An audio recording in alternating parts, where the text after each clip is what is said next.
So good.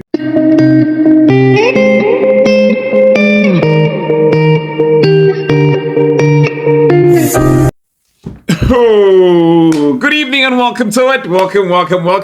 We are past. This is Chesson on. My name is Eddie Bila and I'm excited that we are past the African Games, done, dusted. And South Africa came back a proud country, a well-represented country with a medal, a well-represented federation, unlike Kenya, unlike Zimbabwe, maybe, unlike unlike Malawi, unlike Uganda, unlike which other Sao Tome, unlike Papua New Guinea, whatever, all these other countries that didn't come back with medal were different, were special, were different from them.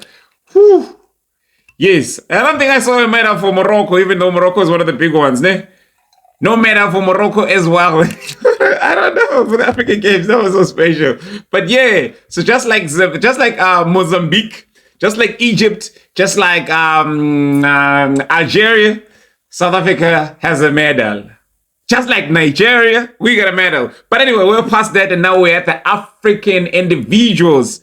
Africa Individuals Chess Championship is well underway right now, still in Ghana, Accra, and they are now playing round 4 as we're speaking. So 4 rounds have already been played, actually 3, because at the time of recording, they are already playing round 4 today. Ooh, exciting stuff. But anyways, let's just try to look at it.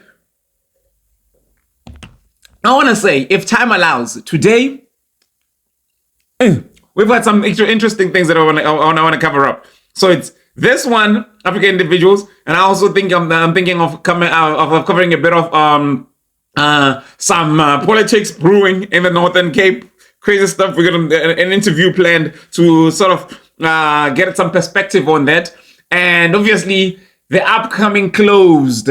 Chess South African closed, which is going to be played on the 24th. And I see that Cape Town, the hosts, are busy exercising. The organizers are exercising and making sure that they're fine-tuning their skills of running the event next week by running a good one, another big one this weekend. And I see the players are already trying to stay on form. I see a lot of 2200s in the event, the Cape Town Open that is taking place this weekend, starting tonight, this Friday of the recording, which is the 15th of March. But anyways, going back to what we're talking about, the African Individual Chess Championships, now the biggest African event. We see the African Games, yes, they happen only once every 4 years, and it's obviously a whole lot of other sporting codes, but this one, you play this one, you win rights. Number one, the winner, obviously, of the open section becomes the Grandmaster, GM. That's where our Kenny Solomon won his Grandmaster title, and they get rights, I think, to attend the World Championship or the World Cup, one of those events. But yes, again, the African Individual. Remember, Jessie February is also a woman grandmaster. So Jessie February also won it, I think, in the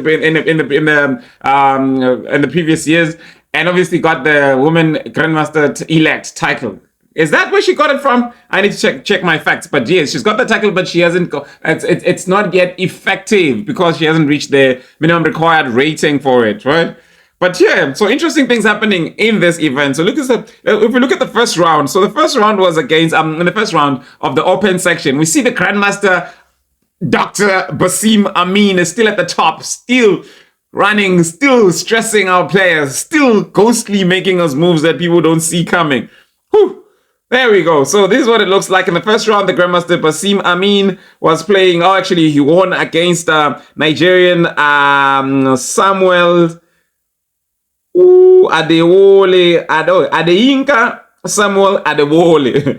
And then for 2, it was Grandmaster Bilal Belanchine winning against Leroy David.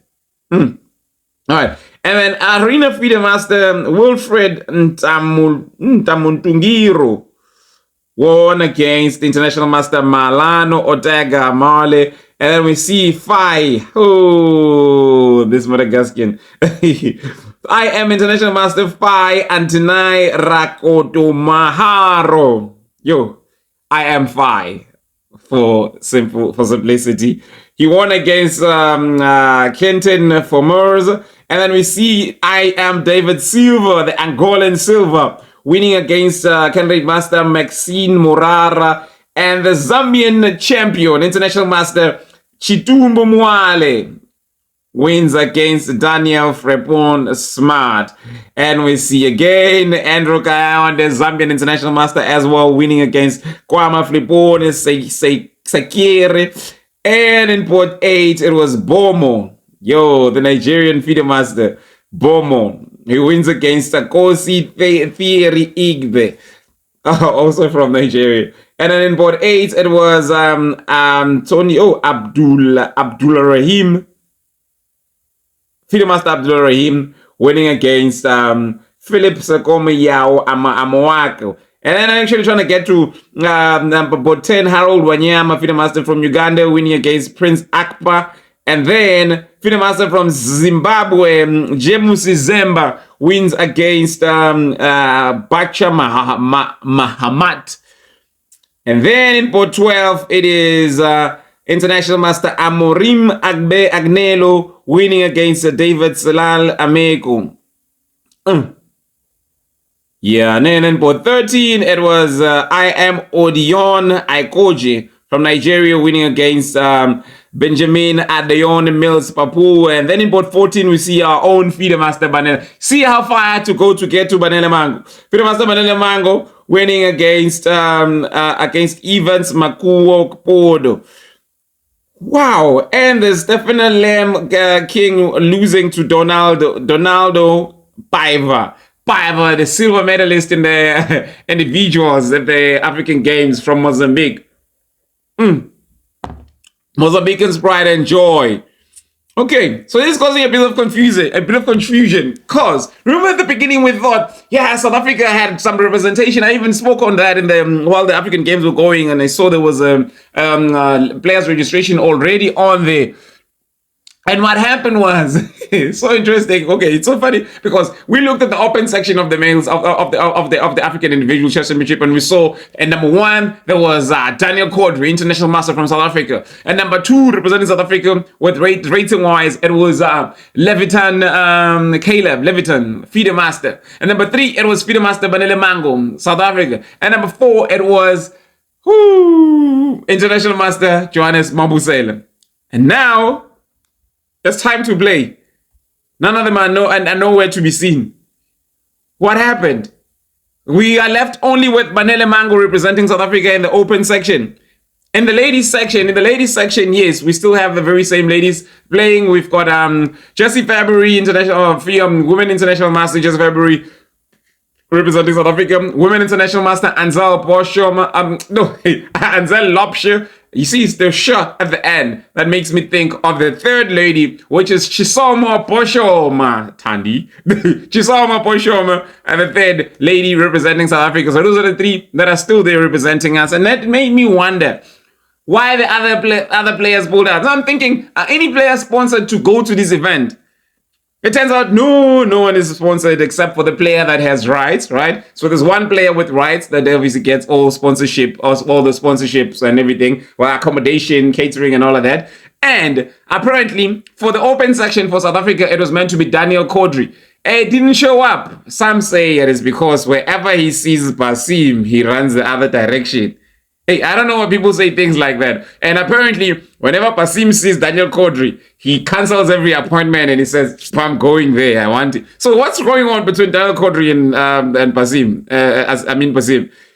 Somebody, please, share some info. Because it seems like people are convinced that that's basically what's happening. So whenever there's something like this, whenever Basim sees Quadri, he comes running. It's like, I want it. But whenever Quadri sees Basim, he runs away. It's like cat and mouse type of thing. Anyways, but we're not there. But honestly, if it's really running away from Basim, would we even give up the rights for accommodation, flights, and all these things that are covered? It seems like it happened. But then now when it happens, does it automatically move over to the next player that is remaining to represent South Africa? Where does the rights come from? Do they come from the what do you call this, man? The zonals? Or do they come from national being number 1 in the country? Is it South Africa that's covering? Is it? Oh no, it's not. It's obviously has to be the organizers, which is Africa Chess Confederation. But do they pass them on to the next player, man? Because if Kotu didn't attend, Leviton didn't attend, then maybe Manela would have gotten the benefits. I don't know. We don't know. But hey, it seems like that's what's happening on that section. We'll just move on to report on the performances because that's the only thing we've got information on. But currently, the internet is down. Obviously, as they say in the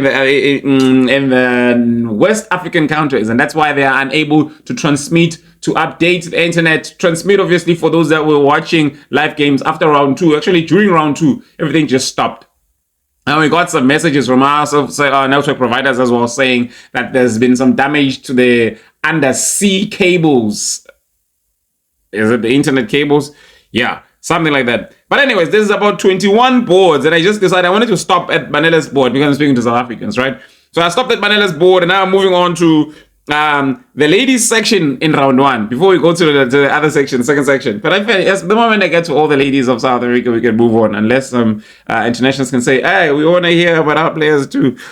So yeah, Egyptian on the other side taking full control, and on this side, remember they just collected all the medals at the at the Africa Games, and now I think they're here with the same mission. And board 1 in the ladies section, it was Shahinda Wafa, women grandmaster Shahinda Wafa winning against Lidet Abale. Second board, it was our very own Chisomo Boshoma, South Africa, losing against women international master Lina Nassr. Ooh. All right, and then the third board, it was Olawa, is it Torisemua Olowino, losing against women candidate master Natalie Katlo Banda. And in board 4, it was Saki Georgina Saki Georgina, losing against Jemima Polo.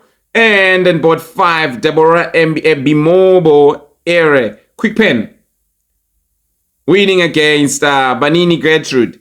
And in board 6, it was Anna Masaha Bratachi Tsichoviniavo. Hey, this name. Losing against our very own Jessie February. And then in board 7, it was Ednasia Jr. winning against Safina Mugide. That's women FIDE master. And in board 8, there was Maud Burson winning, in fact, against women FIDE master Sasha Mongeli.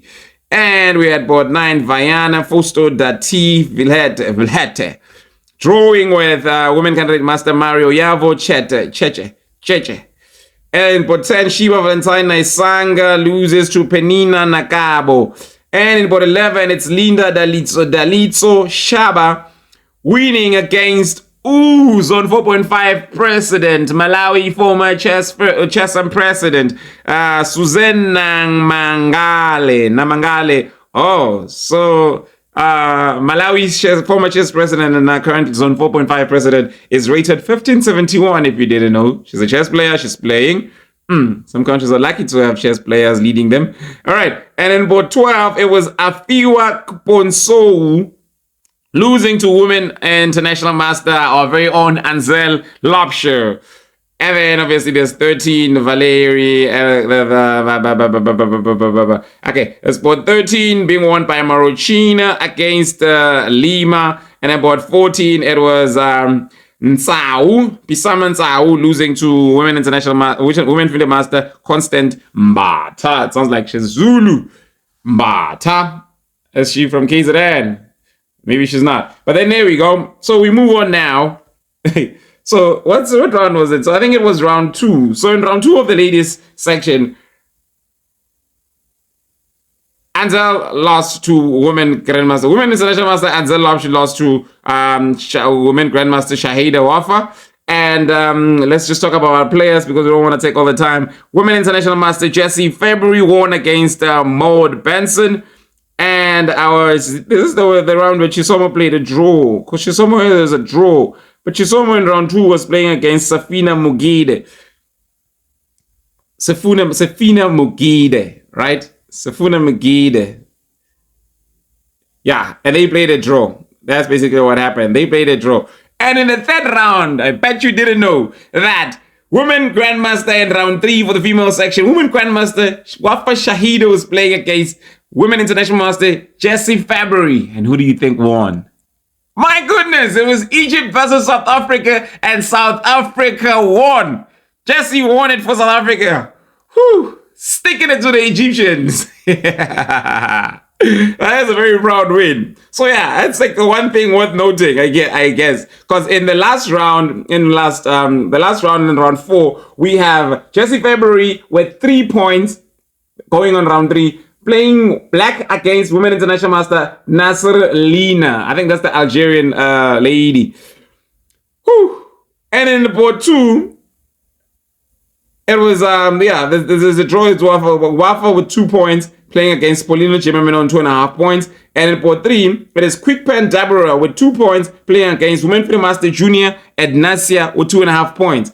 So in port 4, Lidet Abates on 2 points, or 2 points. Let me look for our players once again. I am looking for Women International Master Lopsha Anzel. She's on 1.5 points, and she's playing against Benson Maud. And our Chisomo Chisomo is on 1 point, and she's playing against Gertrude Banini, who's also on 1 point. That's the games that are currently being played as we speak. So yeah, we'll find out about the results later on. But I'm gonna do the same thing with this one. I'm gonna do the same thing with the guys and say Basim is on 3 points and is playing against International Master Fai, who's also on 3 points. Very interesting. We want to see what happens here. And David Silva, David Silva, is on 3 points and is playing against Grandmaster Belansi Bilal. I am Kayonde playing I am Wale Chitumbo. So Chitumbo is on 4 points, 3 points, and Kayonde is on 2 points. So the Zambians are battling it out. I'm sure they've played this so many times. And in port 4, it is Mango Banele on 2 points, playing against Bomo, the Nigerian Bomo. I'm gonna check this once more. Since I've got a few minutes, so I'm just gonna run through this for this few minutes instead of using all of this time to speak on the results of the African Individual Chess Championship. I want to touch on this very hot topic. So it turns out, I think you're gonna have to listen to this clip first. Listen to this voice clip. Hi leaders, I hope you are well on the other side of the world, because here in Northern Cape we have dictators. I thought we get rid of Andrew Detroit, but it seems he's in Northern Cape. Let me inform you about Northern Cape chess. Since I became secretary, Mr. Warna Jum also did my duties, my roles and my responsibilities. In every meeting, in every platform, I ask him, or I ask ESCO to explain to me what is my roles and my responsibility as the Northern Cape secretary. No one responded, no one did anything, and we continue as usual. I always ask him, always ask them. I even ask the Constitutional Committee the roles and responsibility of the secretary. Mr. Waranajum, he even asked someone else to write letters to the Northern Cape community players. He doesn't respect the role of the secretary because he is the president and he is the secretary. Now let me just come back to the meeting that accepted by resignation. There's no resignation according to me, because I left the Northern Cape Exco group.